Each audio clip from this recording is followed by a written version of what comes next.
Hi, everyone. Welcome to the fourth week of English 2122 British Literature. This week, we've got three different authors. Mary Wollstonecraft is one of them. You read her already last week with the debate over the French Revolution, and when she wrote Vindication of the Rights of Men. This time around, you're going to read from her book, Vindication for the Rights of Woman.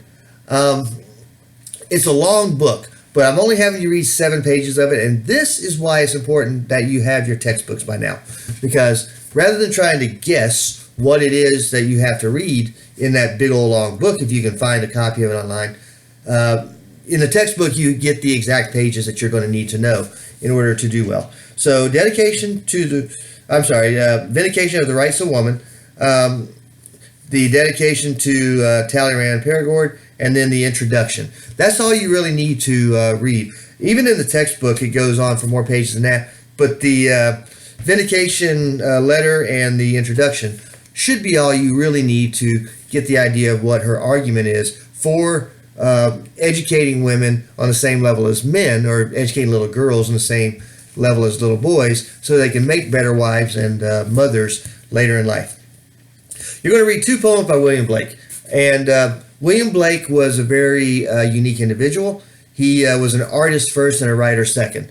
And so if you look at the slideshow on William Blake, you'll see his artwork in there. And you'll see these 2 poems, The Lamb and the Tiger, and how they're blended into the drawing.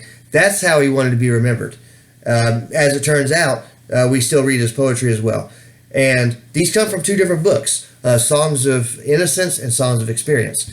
Innocence, of course, is about childhood experiences as, even as children after you've lived a few years and learned some hard life lessons. So take a look at those 2 poems and see how they compare and contrast to each other. And then John Keats.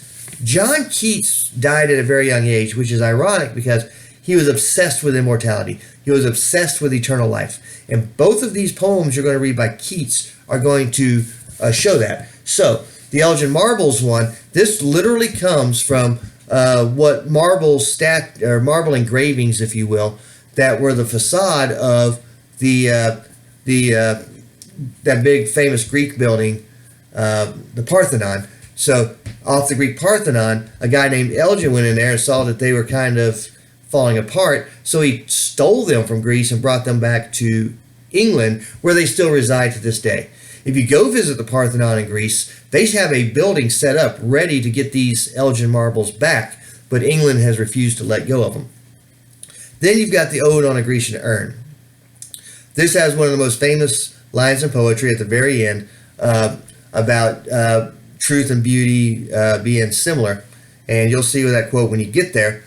This one is also, just like the Elgin Marbles one, obsessed with immortality, obsessed with eternal life. And it asks the question, well, is eternal life really all that great? Or are we better off living a full life while we can before we expire?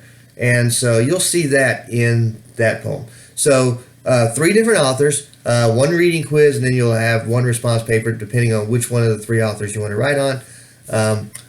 I have graded the papers from week 2 that were turned in.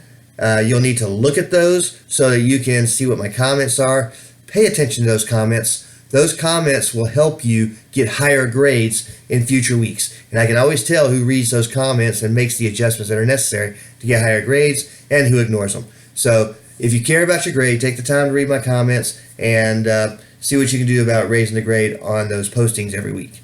Thank you.